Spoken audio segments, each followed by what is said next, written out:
The New York Times reported that Supreme Court Justice Samuel Alito flew two flags that have been associated with the Stop the Steal movement at two of his different homes since the presidential election in 2020. What's your response to this news?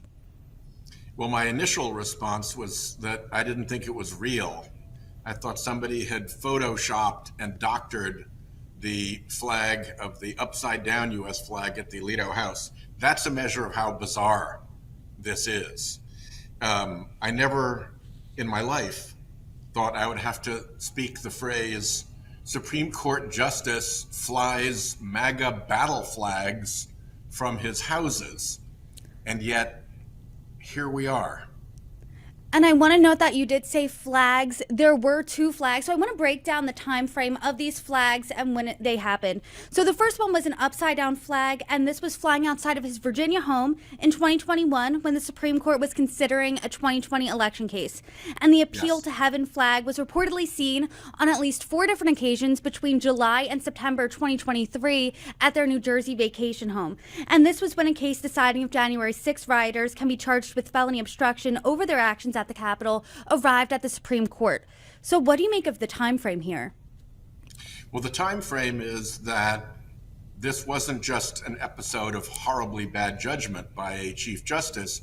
It actually bears on the discharge of his duties as a justice and raises the question of whether he should recuse from those cases.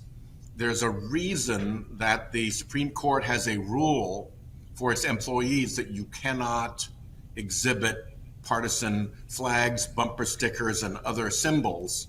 And when you have a justice who's in flagrant violation of that rule that applies to all the rest of the Supreme Court, that signals that recusal needs to be considered.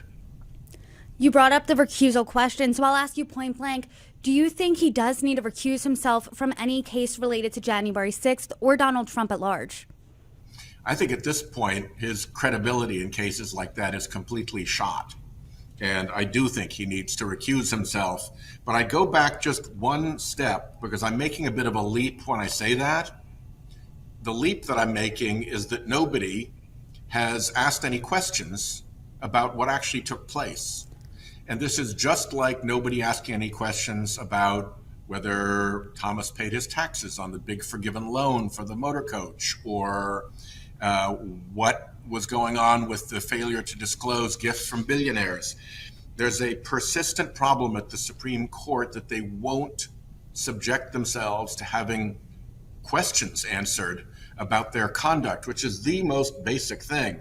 So there may be some explanation for all of this. His neighbors may be pranking him. I don't know. But I think he's lost the benefit of the doubt. And I think we're entitled to a real explanation with official questions being officially asked and answered.